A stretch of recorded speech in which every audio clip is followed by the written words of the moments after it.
오늘 이제 하나님 말씀 우리 함께 나누도록 하겠습니다. 룻기 2장 1절부터 16절입니다. 탁월한 사랑, 탁월한 성도의 제목으로 함께 나누겠습니다. 원래 수련회 마지막 세 번째 날 설교했는데요. 둘째 날에 최선을 다해 달렸죠. 밤에 한 3시, 4시까지 달려가지고 그 다음날 성도의 그 마음은 참 원이었습니다. 그러나 우리의 육신이 좀 졸려가지고 다른 말씀으로 나누고 이 말씀 좀 이렇게 주일에 나눴으면 좋겠다 하는 마음이 있어서 오늘 함께 나누도록 하겠습니다. 자, 1절부터 교독할게요. 나오미의 남편 엘리멜렉의 친족으로 유력한 자가 있으니 그의 이름은 보아스더라. 모압 여인 룻이 나오미에게 이르되 원하건대 내가 밭으로 가서 내가 누구에게 은혜를 입으면 그를 따라서 이삭을 주겠나이다 하니 나오미가 그에게 이르되 내 따라 갈지어다 하매 룻이 가서 베는 자를 따라 밭에서 이삭을 줍는데 우연히 엘리멜렉의 친족 보아스에게 속한 밭에 이르렀더라. 마침 보아스가 베들레헴에서부터 와서 베는 자들에게 이르되 여호와께서 너희와 함께 하시기를 원하노라 하니 그들이 대답하되 여호와께서 당신에게 복 주시기를 원하나이다 하니라. 보아스가 베는 자들을 거느린 사환에게 이르되 이는 누구의 소년이나 하니 베는 자를 거느린 사환이 대답하여 이르되 이는 나오미와 함께 모압 지방에서 돌아온 모압 소녀인데 그의 말이 나로 베는 자를 따라 단 사이에서 이삭을 줍게 하소서 하였고 아침부터 와서는 잠시 집에서 쉰 외에 지금까지 계속하는 중이니이다. 보아스가 룻에게 이르되 내 따라 들으라 이삭을 주우러 다른 밭으로 가지 말며 여기서 떠나지 말고 나의 소녀들과 함께 있으라. 그들이 베는 밭을 보고 그들을 따르라. 내가 그 소년들에게 명령하여 너를 건드리지 말라 하였느니라. 목이 마르거든 그릇에 가서 소년들이 기러운 것을 마실지니라 하는지라. 룻이 엎드려 얼굴을 땅에 대고 절하며 그에게 이르되 나는 이방 여인이거늘 당신이 어찌하여 내게 은혜를 베푸시며 나를 돌보시나이까 하니 보아스가 그에게 대답하여 이르되 내 남편이 죽은 후로 내 시어머니에게 행한 모든 것과 내 부모와 고국을 떠나 전에 알지 못하던 백성에게로 온 일이 내게 분명히 알려졌느니라. 여호와께서 내가 행한 일에 보답하시기를 원하며 이스라엘의 하나님 여호와께서 그의 날개 아래 보호를 받으러 온 내게 온전한 상 주시기를 원하노라 하는지라. 룻이 이르되 내 주여 내가 당신께 은혜 입기를 원하나이다. 나는 당신의 하녀 중에 하나와도 같지 못하오나 당신이 이 하녀를 위로하시고 마음을 기쁘게 하는 말씀을 하셨나이다 하니라. 식사할 때 보아스가 룻에게 이르되 이리로 와서 떡을 먹으며 내 떡 조각을 초에 찍으라 하므로 룻이 곡식 빼는 자 곁에 앉으니 그가 볶은 곡식을 주매 룻이 배불리 먹고 남았더라. 룻이 이삭을 주우러 일어날 때 보아스가 자기 소년들에게 명령하여 이르되 그에게 곡식 단 사이에서 줍게 하고 책망하지 말며 또 그를 위하여 곡식 다발에서 조금씩 뽑아버려서 그에게 줍게 하고 꾸짖지 말라 하니라. 아멘. 우리의 마음밭을 위해서 기도하겠습니다. 사랑의 아버지 하나님, 설교자가 성령님의 인도하심으로 성경을 정확하게 설교한다면 성도가 듣는 것은 설교자의 말이 아니라 하나님의 말씀이며 성도가 마음속에서 듣는 음성은 그리스도의 음성인 줄 믿습니다. 설교 듣는 일에 제일 되는 목표는 내 자아의 욕구를 만족시키는 것이 아니라 나의 관심을 하나님께 합당하게 돌려서 하나님을 보고 기뻐하여 하나님께 영광을 돌리는 것임을 고백합니다. 이제 설교를 통해 오늘 나에게 주시는 하나님의 말씀을 받을 때 내 마음이 옥토가 되게 하시고 성령님의 조명하심으로 오해 없이 겸손하게 받아 회개할 것은 회개하고 위로받을 것은 위로받고 배워야 할 것은 배움으로써 100배의 열매를 맺게 하소서. 예수님의 이름으로 기도합니다. 아멘. 여러분 룻의 이야기를 혹시 아실까요? 나옴이라는 사람이 있었는데 엘리멜렉과 결혼한 이스라엘 여인입니다. 근데 그 고향에 흉년이 들어가지고 먹고 살기 위해서 모압이라는 그 당시 해외로 이민을 갔죠. 그랬는데 그때 이제 4인 가족이 함께 갔죠. 두 아들도 함께 갔는데 남편도 죽고 또 며느리들이 생겼어요. 아들이 결혼했지만 그 아들들도 또 죽었습니다. 그 상태에서 참 힘들고 어려운 상태였는데 다시 고향에 하나님이 양식을 주셨다는 그 이야기를 듣고 여호와의 돌보심 속으로 다시 돌아왔죠. 이제 어떻게 해야 돼요? 지금 남은 사람은 두 명뿐입니다. 나오미와 룻입니다. 오르바라는 며느리가 있었지만 나오미가 3번 가라고 하니까 눈물을 흘리면서 갔어요. 이제 누구와 누구뿐입니까? 나오미와 룻뿐이죠. 시어머니와 며느리 뿐입니다. 당시에 여러분 성경에서 보면 누구를 도와라 할 때 가장 많이 나오는 단어 2가지가 있어요. 과부와 과와 과부를 도와라. 그런 것처럼 이 정말 과부는 너무 힘들어요. 살기가 힘들어요. 경제권이 없어요. 그런 상황에서 두 과부가 함께 사는 것이죠. 이들은 어떻게 생계를 유지하게 될까요? 우리는 이제 1장에서 그런 얘기고요. 이제 2장에 왔으면 이제 이들이 생계를 위해서 하는 일을 소개하면 참 맞을 것 같은데 그런 얘기가 아니라 어떻게 시작되고 있습니까? 1절 한번 읽어볼까요? 1절 시작. 나오미의 남편 엘리멜렉의 신족으로 유력한 자가 있으니 그의 이름은 보아스더라. 갑자기 새로운 등장인물이 딱 나오죠. 그죠? 엘리멜렉은 나오미의 남편이에요. 그 엘리멜렉의 가까운 친척 보아스가 소개되고 있습니다. 새로운 등장인물이 나올 때 그 둘 중에 하나죠. 하나는 좋은 사람, 하나는 나쁜 사람. 자, 어떤 사람일까요? 그걸 어떻게 할 수 있죠? 여기 보면 유력한 자가 있다. 물론 아니 유력하다고 다 좋은 사람입니까? 할 수가 있어요. 자, 유력한 사람이란 표현이 무엇을 의미할까요? 돈이나 권력이 많은 사람을 의미할까요? 물론 나중에 보면 보아스가 좀 충분한 재력은 있었던 것 같아요. 그런데 히브리 원문을 보면 성경의 원문을 보면 아주 의미 있는 사실을 발견할 수 있습니다. 우리가 옛날에 전에 사람들을 막 소개할 때 이런 식으로 소개했죠. 사람 이름 앞에 뭐 청순, 연희. 어디 계신가요? 오늘 오셨나요? 잘 오셨습니다. 그다음에 훈남 구원 오셨죠? 잘 오셨습니다. 저 이거 오신 거 보고 쓴 거 아니에요.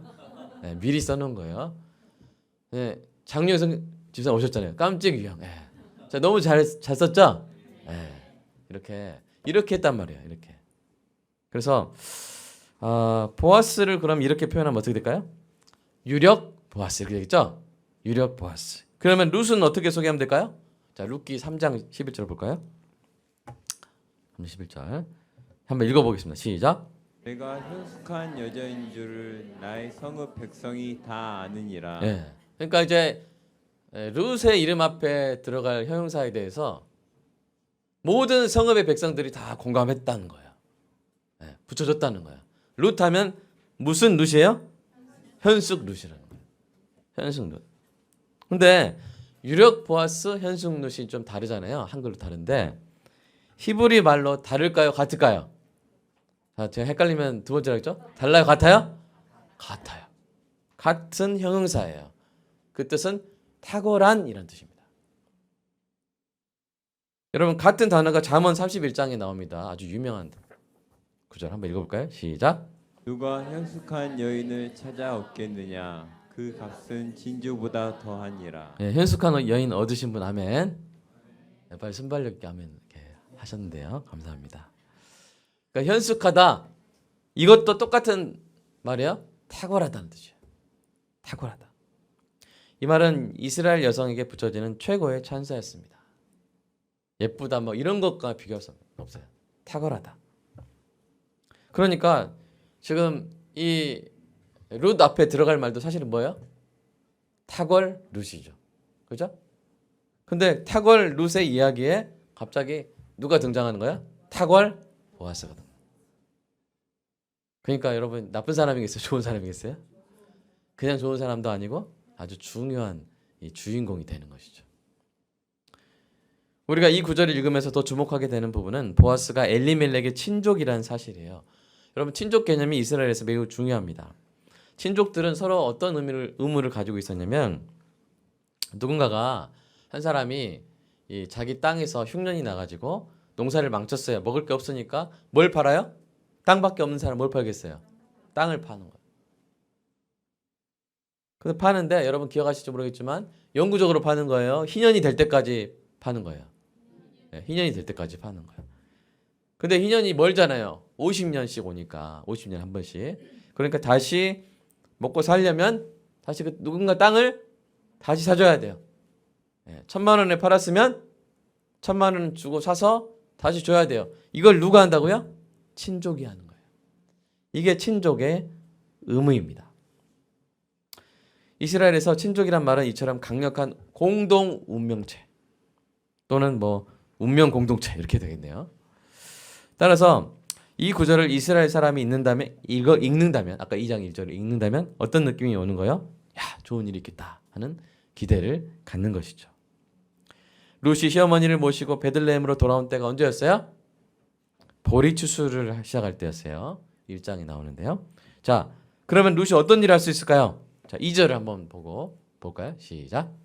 원하건대 내가 밭으로 가서 내가 누구에게 은혜를 입으면 그를 따라서 이삭을 주겠나이다. 할 수 있는 일이 뭐예요? 이삭을 주는 일. 그러자 나오미가 이제 어쩔 수 없으니까 며느리를 보내요. 먹고 살기 위해서 어쩔 수 없죠. 여러분 남의 밭에 들어가서 이삭 줍는 거 이거 구걸이죠? 네, 구걸이에요. 다행히도 참 이스라엘에는 좋은 법이 있었습니다. 그것은 추수할 때 밭이나 포도원의 소출을 깡그리 거두지 말라는 법이었어요. 그 법을 한번 읽어볼까요? 자, 시작. 너희가 너희 땅에서 곡식을 거둘 때 너는 밭 모퉁이까지 다 거두지 말고 내 떨어진 이삭도 줍지 말며 내 포도원의 열매를 다 따지 말며 내 포도원에 떨어진 열매도 줍지 말고 가난한 사람과 거류민을 위하여 버려두라. 나는 너희의 하나님 여호와이니라. 되게 좋은 법이죠? 정말 좋은 법이에요. 이 법에 의지하여 이삭을 주우러 가는 것입니다. 그런데 여러분, 이 좋은 법에는 단점이 있어요.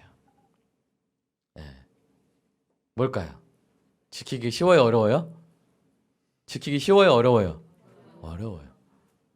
여러분 장사하다가 10,000원짜리 딱 떨어졌는데 이 법대로 줍지 마라, 버려두라 할 수 있어요? 이상하게 또는 반사신경으로 딱 줍게 되죠. 50,000원짜리 떨어졌는데 레위기 19장 10절 하면서 안 줍는 사람 있어요, 없어요? 그러기 쉬워요, 어려워요? 어려워요. 그래서 룻에게는 뭐가 필요합니까? 은혜가 필요한 거예요. 다 지키면 괜찮은데 지키는 사람이 많지 않기 때문에 은혜가 필요한 거예요. 이 아름다운 법을 지켜서 외국인인 자신에게 이삭을 죽게 할 누군가가 필요합니다. 시어머니를 공개해야 하는 이 며느리에게 그런 절박함이 있었죠. 그런데 정말로 은혜를 입었어요. 3절을 보면 보여주세요, 눈으로 그냥. 룻이 우연히 엘리멜렉의 친족 보아스에게 속한 밭에 이르렀다고 되어 있습니다. 룻은 아마도 추수하는 노동자들을 따라서 밭에 추수하고 있잖아요. 그럼 막 돌아다녔을 거예요. 여러 밭을 떠돌았을 거예요. 근데 처음 간 밭에서 이삭을 잘 죽게 했으면 계속 돌아다녔을까요? 자꾸 이렇게 뭔가 이렇게 노이즈가 나는데요. A라는 밭에서 막 잘 주었으면 B라는 밭 갈까요? C라는 밭 갈까요? 떠돌다가 보아스 밭까지 가게 됐을까요? 아니에요. 저리 가! 막 이랬을 것 같아요. 그거 다 내가 먹을 거야! 그랬을 것 같아요. 그러니까 쫓겨나다 보니까 누구 밭에 간 거예요? 보아스의 밭에서 간 거예요. 그것을 이제 룻의 입장에서는 뭐예요? 우연히 간 거죠. 그러니까 가장 분위기가 좋은, 즉 이삭을 마음 편히 주울 수 있는 보아스의 밭에 도착하게 된 것입니다. 물론 성경에서 이제 우연이라는 말을 썼다고 해서 하나님의 섭리가 없는 그냥 주사위 던지는 삶의 영역이 있다는 말은 아니죠. 그러나 일상적으로 우리가 우연이라는 말을 쓰기도 하고 또 그 우연을 통해서 결국 하나님의 계획하심이 발견되기 때문에 그 단어를 그냥 쓰는 것입니다. 자, 보아스가 또 마침 자기 밭을 들러요. 그러니까 룻이 보아스의 밭에 간 것도 우연이고 보아스가 또 우연히 그 광경을 본 것도 우연이죠. 그러나 우연과 우연이 합쳐서 뭐가 돼요? 하나님의 섭리가 되고 필연적인 그 역사로 이어지게 되는 것이죠. 자, 한번 상상해 보세요. 보아스가 뭘 봤는지. 여러분 지금 보아스의 눈을 껴보세요. 딱 이렇게. 보아스 눈 딱 껴보세요. 네. 껴보세요. 뭐가 보입니까? 네. 자신의 밭에 보리가 잘 익어 있어요. 여러분 밭에 보리가 딱 익어 있어요. 그 보리밭에 이제 낫을 든 소년들이 줄을 서서 심열 횡대로 횡대인가요, 종대인가요? 군대 나온 지 오래돼 가지고 하여튼 심열 딱 나란히 서가지고 보리를 뱁니다. 그죠? 보리를 베고 그러면 보리가 어떻게 돼 있어요? 쓰러져 있겠죠? 그 뒤로 이제 소녀들이 줄 서가지고 쫙 가면서 뭐예요? 쓰러진 그 보리를 딱 줄로 묶어가지고 보리단을 만들죠? 보리단을 만들. 나중에 다 가져가게. 보리단을 딱 만들어요. 근데 못 보던 소녀가 있는 거예요. 그 소녀가 뭐 하고 있어요? 이삭을 막 줍고 있는 거예요. 이삭을 막 줍고 있는 거예요. 그때 이제 보아스가 그 광경을 봤을 거예요. 보아스가 보리 베는 소년들에게 이렇게 인사합니다. 어떻게 인사해요? 보이세요? 여호와께서 너희와 함께 하시길 원하노라. 보통 이제 우리가 사장님이 직원들 일하는 거 딱 봤을 때 이런 말 나오기보다는 야야 꿈을 거대지 마 빨리 해 이거 밖에 못했어 이렇게 하기 쉬운데 보아스는 무슨 말이에요? 여호와께서 너희와 함께 하시기를 원하노라. 먼저 축복을 하죠. 축복의 인사를 합니다. 그러니까 소년들이 뭐라고 대답합니까? 여호와께서 당신에게 복 주시길 원합니다. 여기서 우리 뭘 알 수 있어요? 분위기가 좋다. 분위기 좋아요. 이것밖에 안 했어. 이게 아니라 딱 보고 뭐요? 여호와께서 너희와 함께 하시길 원하노라. 그러니까 사장님한테도 복 주시길 원합니다. 참 이런 사업장이 있으면 좋겠는데요. 자, 근데 여러분 보세요. 여기서 알 수 있는 거 있어요. 자, 보면은 여기 나오는 복은 뭘까요?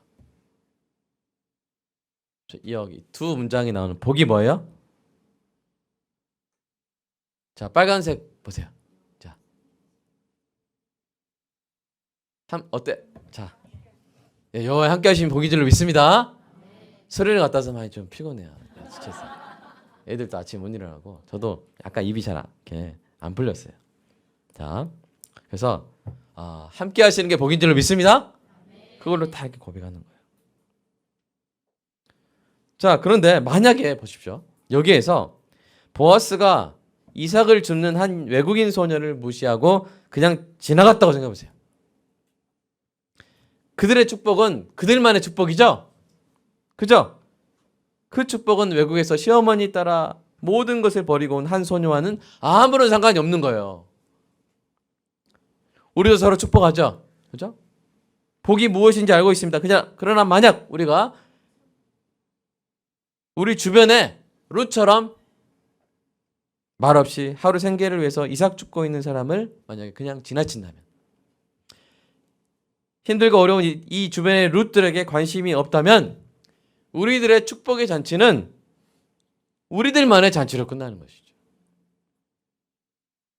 룻의 입장에서는 자기들만 좋은 거예요. 그냥. 자기들만 좋은 거예요. 그러나 탁월한 교회는 그렇게 하지 않는 것이죠. 보아스는 소년들을 축복하고 나서 이 외국인 소녀에게 관심을 갖습니다. 그래서 베는 소년들을 감독하는 사원에게 묻죠. 이는 누구의 소녀나? 누구의 소녀나? 라고 묻는 거예요. 누구의 소녀냐? 한 초라한 외국인 여자의 소속을 묻습니다. 여러분, 이 룻이 누구에게 속한 소녀죠? 남편이 있으면 남편 이야기 하겠고 시아버지가 있으면 시아버지 이야기. 남자 위주예요. 남자 위주. 이 사회는. 그렇게 말할 수 있는 사람들 다 죽어버렸어요. 게다가 외국에서 온 여자이기 때문에 주변 인간일 뿐이죠. 주변 인간. 그래서 이 사환이 그냥 뭐라고 소개해요? 모압 소녀입니다. 이렇게 하는 거예요. 모압 소녀입니다. 그리고는 이제 묻지도 않은 말을 해요. 어떤 말 하는지 7절 한번 읽어볼까요? 7절 시작. 그의 말이 나로 베는 자를 따라 단 사이에서 이삭을 죽게 하소서 하였고 아침부터 와서는 잠시 집에서 쉰 외에 지금까지 계속하는 중이니이다. 예. 이 말씀을 계속 띄워주시고 여기서 우리가 알 수 있는 거 두 가지예요. 먼저는 룻이 절박하다는 거예요. 매우 절박해요. 여기 보시면 7절 전반절 보시면 그의 말이 나로 베는 자를 따라서 단 사이에서 이삭을 죽게 하옵소서 이렇게 됐어요. 단 사이. 단이 무슨 단이에요? 보릿단. 보릿단 사이에서 죽게 해달라고 부탁하는 거예요. 근데 원래는 당시에 이삭을 줍더라도요. 보릿단이 밭에 있을 때 주우면 안 돼요.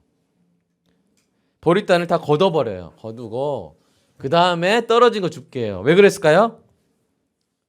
보릿단 땅에서 줍는 척하면서 보릿단에서 싹 이렇게 긁어버리면 이거 진짜 시간당 거둘 수 있는 보리 나달 수가 다르죠? 딱 이렇게 해서 가려가지고 딱 이렇게 땅에서 줍는 척하면서 옆에 있는 보릿단을 쓱 긁어버리면 엄청나게 가져갈 수 있잖아요.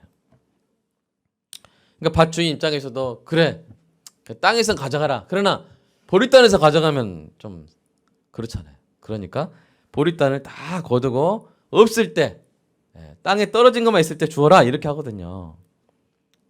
근데 지금 뭐라고 지금 요청하고 있어요? 단 사이에서 죽게 하옵소서. 그러니까 이것은 상당히 대담한 어떻게 보면 좀 뻔뻔한 그런 요구인 것이죠. 그러나 이렇게 할 수밖에 없는 이유가 뭐예요? 지금 시어머니 과부 자기 과부 굶어 죽을 수밖에 없기 때문에 이렇게 절박하게 요청을 하는 것이죠. 그리고 후반절 보세요. 아침부터 와서는 잠시 집에서 쉰 외에는 지금까지 계속 하는 중입니다. 이 17절을 나중에 보시면 저녁까지 이삭을 주어요. 그러니까 하루 종일 이삭을 주어요. 그 주운 양을 보면요. 한 에바라고 하는 거예요. 에바. 에바가 뭐냐면 이 20리터예요. 여러분 쓰레기 그 종량제 그 봉투 10리터 제일 큰 건가요? 아니면 하여튼 집에서 쓰는 것 중에 제일 큰 거죠. 20리터 제일 큰 거예요? 네, 하여튼 그렇게 큰 거예요. 그러니까 하나하나씩 줍는데 그렇게 했다는 거예요. 혹한 게 아니라. 아시겠죠? 네. 하나하나씩. 그러니까 얼마나 열심히 했습니까? 눈이 빠져라고 주었죠.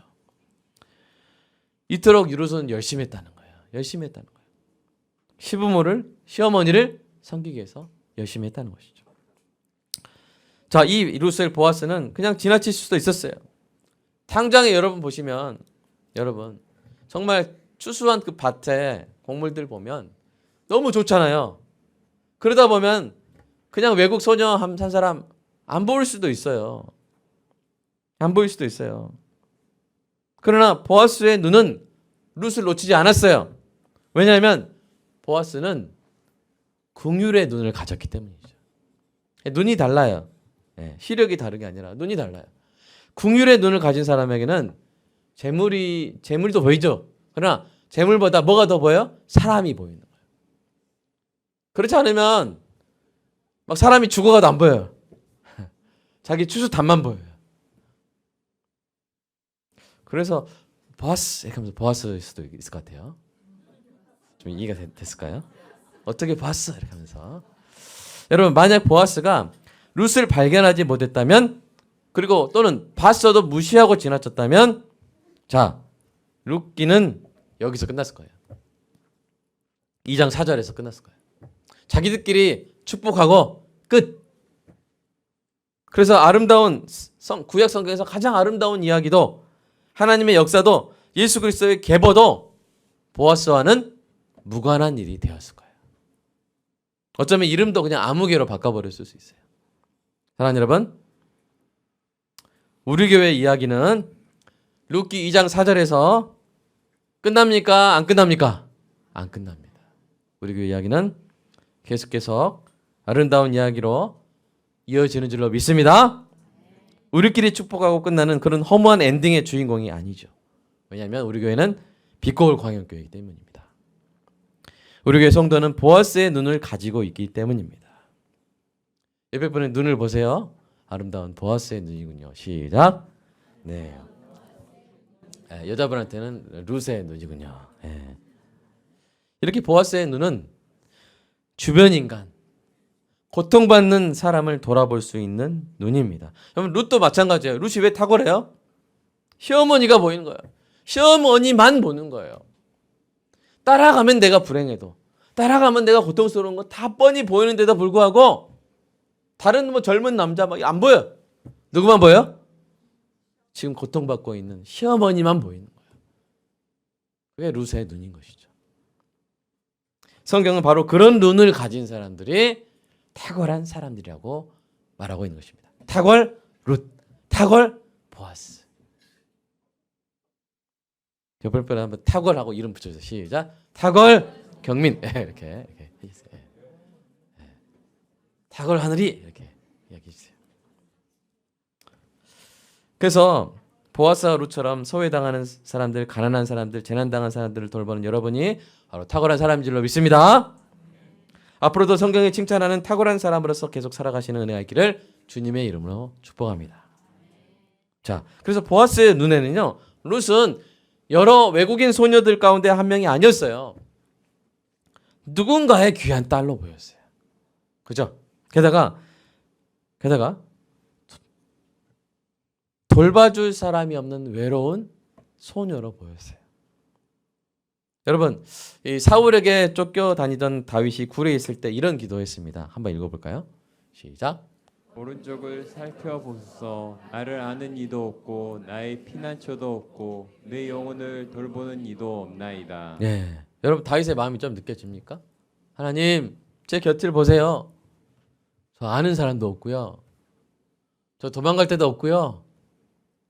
저 돌봐주는 사람도 없어요. 여러분 그 쓸쓸함 느껴지세요? 느껴지세요? 그 혹시 그런 적 있었나요? 현대 그런 적 있었니 혹시? 있었어? 네, 있었어요. 네. 도와줘서 고마워요. 네. 저는 도와준 사람 있습니다. 이렇게. 다윗에게 가장 힘들었던 것은 바로 자신을 돌봐주는 사람, 자기를 봐주는 사람이 없다는 사실이었어요. 룻도 다윗과 같은 심정이었을 거예요. 여기저기 쫓겨다닐 때. 마음속에서 계속 룻을 괴롭히며 자존감에 상처를 입히는 속삭임들이 들려왔을 것입니다. 야, 저 모함 여자 아니야? 야, 쟤는 뭐 쟤랑 결혼하면 죽는 거 아니야? 뭐 이런 식으로 그런 속삭임이 들려왔을 거예요. 그런데 한순간에 그 모든 잡음을 뚫고 들려온 목소리가 있었죠. 뭐예요? 8절에 내 딸아 라고 불러준 것이죠. 보아스가 내 딸아 라고 불러준 것입니다. 이 얼마나 반가운 소리입니까? 고향을 떠나 시어머니가 아닌 누군가에게서 처음 들어본 말이었을지도 모릅니다. 내 딸아. 예수님도 그런 말씀하신 적이 있죠.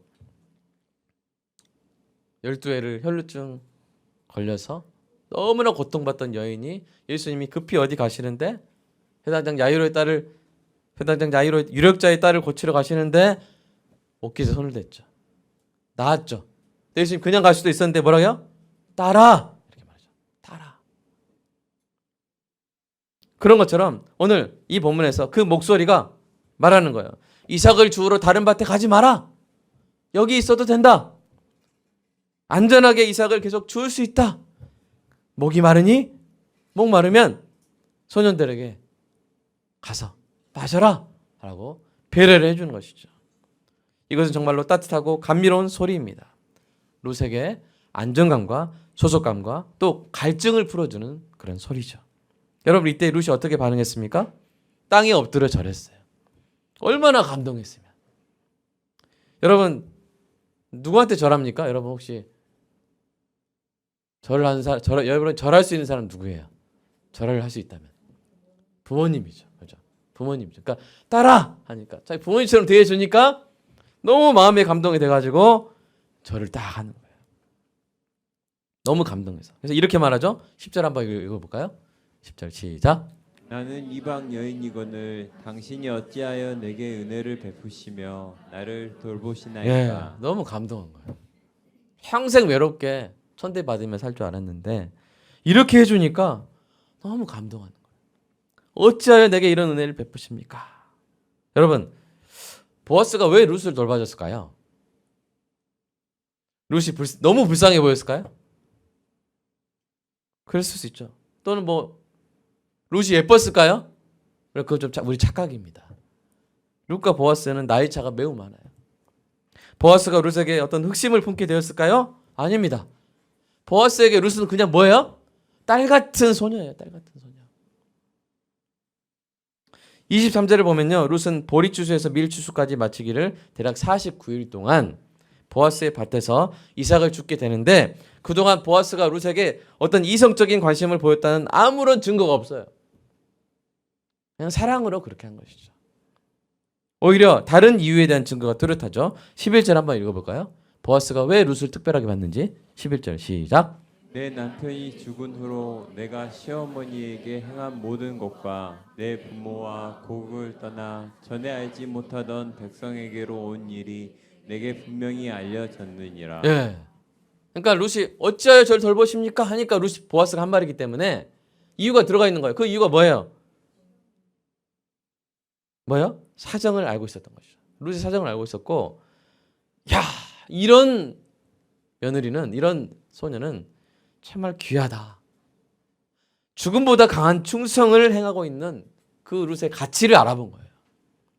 여러분, 탁월한 남자를 알아보는 여자는 어떤 여자예요? 네? 탁월한 남자를 알아보는 여자는 어떤 여자예요? 탁월한 여자. 그러니까 만약 여러분의 아내가 나는 탁월한 여자입니다라고 말하는 것은 바로 여러분을 칭찬하는 말이죠. 자, 각각 자기 칭찬해 보겠습니다. 나는 탁월한 남자입니다. 시작. 그럼 무슨 뜻이에요? 내가 탁월한 여자랑 살고 있다. 내가 탁월한 남자랑 살고 있다. 아멘입니까? 네, 그거예요. 충성을 행하는 사람은 누가 알아봐줘요? 같이 충성을 행하는 사람이 알아봐줘요. 여러분, 하나님이 왜 충성을 행하는 사람을, 인자를 행하는 사람을 귀하게 여기세요? 하나님이 인자와 충성을 행하시는 분이기 때문이세요. 그래서 알아봐 주시고 귀하게 여겨주시는 것이죠. 그리고 우리가 내가 탁월하다라고 말할 수 있는 확실한 근거가 있어요. 뭘까요? 충성을 행하시는 탁월하신 하나님의 영이 예수 믿는 누구 안에 있어요? 내 안에 계시기 때문에. 우리가 탁월한 이유는 탁월하신 분의 영이, 성령이 우리 안에 거하시기 때문입니다. 그래서 우리가 은혜 받고 정상인 상태에서 우리가 좋은 일을 할 때 우리 마음에 뭐가 생겨요? 기쁨이 생겨요. 왜요? 우리 안에 탁월하신 하나님의 영이 있기 때문에. 있으신 분 아멘. 아멘.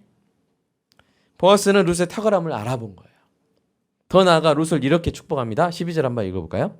12절 시작. 여호와께서 내가 행한 일에 보답하시기를 원하며 이스라엘의 하나님 여호와께서 그의 날개 아래 보호를 받으러 온 내게 온전한 상 주시기를 원하노라. 아멘.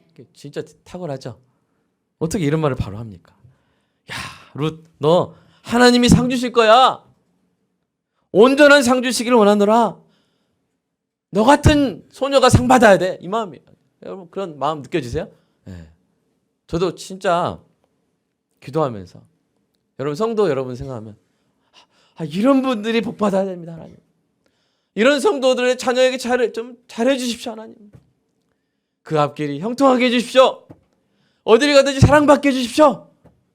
저는 이거를 애쓰지 않아도 이 기도가 나와요. 저는 하나님 제가 성도를 축복할 힘을 주십시오. 잘 안 되거든요. 자, 그냥 어떻게 억지로라도 하게 해주세요. 이러지 않아요. 절로 나와요. 축복이 절로 나와요. 보아스가 그랬던 거예요. 너 같은 애가 복 받아야 돼. 나는 축복이 그냥 절로 나와. 내가 행한 일에 보답하기를 원하시며 그의 날개 아래 보호받으러 온 자에게 온전한 상 주시기를 원하노라. 이게 나오는 거예요. 여러분 여기서 특별한 표현이 나오죠. 날개. 이 날개란 말이 여호와의 날개 이런 말이 이 구약에서 107번이나 나옵니다. 카나프인데 이 하나님의 보호를 소원하는 사람의 마음을 표현합니다. 그래서 다윗도 이렇게 말했어요. 자 읽어볼까요? 두 구절 시작. 나를 눈동자같이 지키시고 주의 날개 그늘 아래 감추사 사람이 주의 날개 그늘 아래 피하나이다. 네, 주의 날개 아래 보호받기를 구했어요. 그러니까 지금 뭐 하고 있는 겁니까? 여러분 12절은 뭐 하고 있는 거예요? 지금 사람들이 볼 때 루스의 인생은 비참하죠. 미련하죠. 깝깝하죠. 정말 제가 형용사를 잘 선택한 것 같아요. 비참, 미련, 깝깝. 네. 이거 다 종합판이에요. 근데 그건 사람들의 해석이고요. 사람들 마음이 표현이고요. 보아스는 지금 룻의 인생을 성격적으로 해석하고 있는 거예요. 뭐요? 남의 땅에서 빌어먹는 인생이 아니라는 거예요. 불행의 연속, 끝없이 처량한 인생이 아니라 오히려 여호와의 날개 그늘 아래로 들어가는 인생이라는 거예요. 여러분, 제가 이 자리에 서서 하는 일이 무엇입니까? 우리 인생의 눈으로 성경을 해석하는 일입니까? 아니에요. 성경으로 우리 인생을 해석하는 것이죠.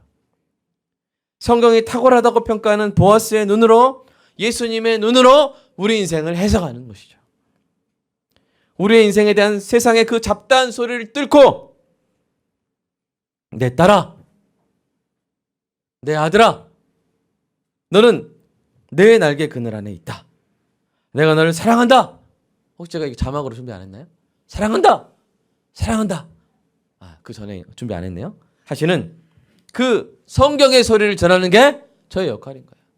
하나님의 마음을 전하는 게 제 역할이죠. 너는 비참한 사람이 아니다. 평범한 사람도 아니다. 주목받지 못하고 뒤처지는 사람도 아니다. 땅에 떨어진 부스러기 먹고 사는 사람이 아니다. 너는 탁월한 사람이다. 너는 내 날개 아래에서 보호받으러 온 사람이다. 나는 너에게 온전한 상 주기를 원한다. 너는 나의 자랑스러운 아들이다. 사랑스러운 딸이다. 라고 하나님이 말씀하시는 줄로 믿습니다. 그래서 우리도 그 말씀에 화답하여 이렇게 외쳤으면 좋겠어요. 함께 외쳐볼까요? 시작. 나는 복 있는 사람입니다. 나는 하나님의 날개 그늘 아래 있습니다. 나는 탁월한 사람입니다. 네. 여러분, 자녀들이 탁월한 사람이 이고 또 될 줄로 믿습니다. 혹시 지치고 낙심될 때 하나님의 목소리를 듣고, 이런 목소리를 듣고 회복하여 계속 탁월한 사람으로 살아가시기를 주님의 이름으로 축복합니다. 이제 마지막으로 룻의 고백을 한번 읽어볼까요? 13절 시작. 내 주여, 내가 당신께 은혜 있기를 원하나이다. 나는 당신의 하녀 중에 하나와도 같지 못하오나 당신이 이 하녀를 위로하시고 마음을 기쁘게 하는 말씀을 하셨나이다. 아멘. 자, 보아스는 누구의 날개를 이야기했어요? 여호와의 날개를 이야기했어요. 근데 룻은 그래요. 제가 여호와께 은혜 있기 원합니다. 그렇게 말해요. 보아스에게 은혜 있기를 원한다고 말하고 있어요. 보아스. 왜 그래요? 룻에게는 보아스의 따스한 보살핌이 곧 뭐예요? 여호와의 날개로 느껴진 거예요. 여러분, 여호와의 날개는 갑자기 이렇게 하늘에 날개 펼쳐져 가지고 정말 기적 같은 현상으로 이렇게 황금 날개 펼쳐서 막 그 밑에 쉬고 그런 게 아니에요. 여호와의 날개 깃털은 바로 성도입니다. 보았습니다. 사랑하는 여러분, 하나님의 은혜와 사랑이 여러분에게 충만하여서 세상 사람들이 여러분에게서 여호와의 날개를 발견하게 되는 은혜가 있기를 간절히 소망합니다. 한국 교회가 우리나라에 있는 수많은 룻들에게 여호와의 펼쳐진 영광의 날개가 되기를 간절히 소망합니다. 이 탁월한 사랑으로 충만한 성도가 되게 해달라고 이 시간 함께 기도하겠습니다. 오늘 말씀을 묵상하면서 기도했으면 좋겠습니다. 우리가 정말 룻과 같이 존귀한 사람을, 탁월한 사람을 알아보는 탁월한 사람이 되고, 우리가 그들을 축복하고 마는 것은 우리끼리 축복하고 마는 것도 아니고, 또 그들을 축복하되 하나님이 도와주실 거예요 라고 축복하는 것도 아니고, 그들 보기에 우리의 사랑과 우리의 섬김이 마치 여호와의 날개처럼 느껴지는 그런 영광을 하나님이 우리에게 주신 줄로 믿습니다. 우리가 여호와의 날개처럼 쓰임받는, 계속 쓰임받는 은혜가 있게 해달라고. 지금 우리가 그동안 교회가 설립된 지 8년이 흐르는 동안 수많은 사람들에게 여호와의 날개 그늘이 펼쳐졌는데, 그들이 정말 주님을 알고 구원받는 은혜가 있게 해달라고. 그리고 우리와 우리의 자녀가 이 땅 가운데 활짝 펼쳐진 여호와의 날개가 되어서 수많은 사람들이 그 그늘 아래서 쉬는 은혜가 있게 달라고, 탁월한 인생 계속 사는 은혜가 있게 달라고 이 시간 함께 기도하겠습니다. 주님 감사합니다. 하나님, 오늘 우리가 탁월한 보아스, 탁월한 룻의 이야기를 들었습니다. 하나님 감사합니다. 우리가 재물만 보는 눈이 아니라, 나만 보는 눈이 아니라, 내 가족만 보는 눈이 아니라, 하나님 이 땅의 모압 소녀와 같은 그런 룻과 같은 사람들을 볼 수 있는 눈을 주신 것을 하나님 감사합니다. 교회에 올 때마다 우리의 눈이 시력이 회복되게 하여 주시옵소서.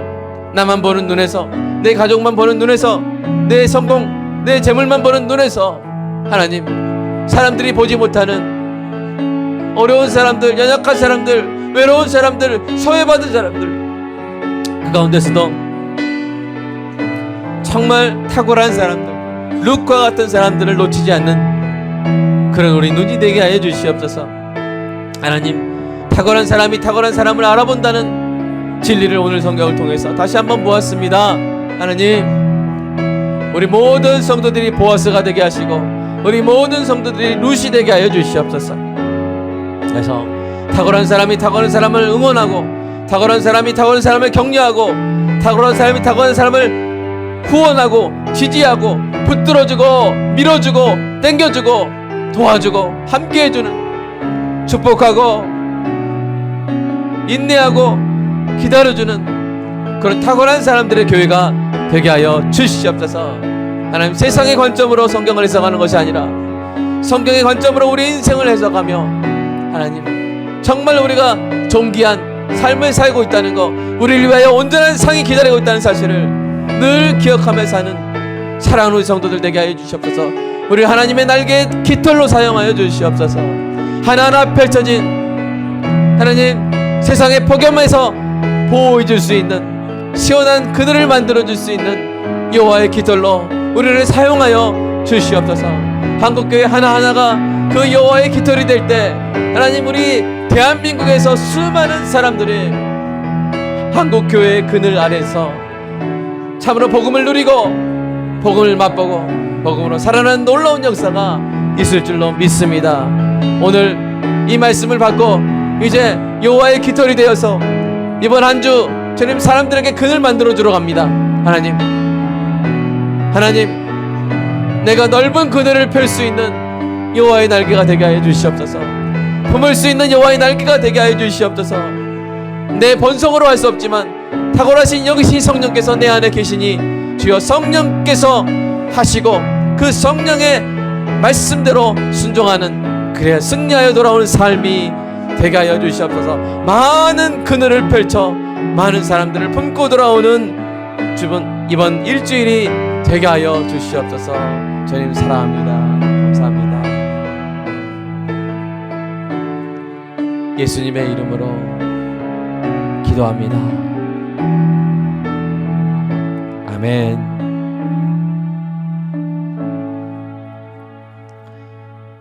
주님 감사합니다. 우리를 위하여 그 탁월한 충성으로 십자가까지 지시고 죽으신 예수님, 그 충성을 본받아 살아가는 존귀한 성도들, 주님 복의 복을 주시고 온전한 상을 주실 줄로 믿습니다. 그리고 늘 여호와의 그늘 아래 거하게 하여 주시옵소서.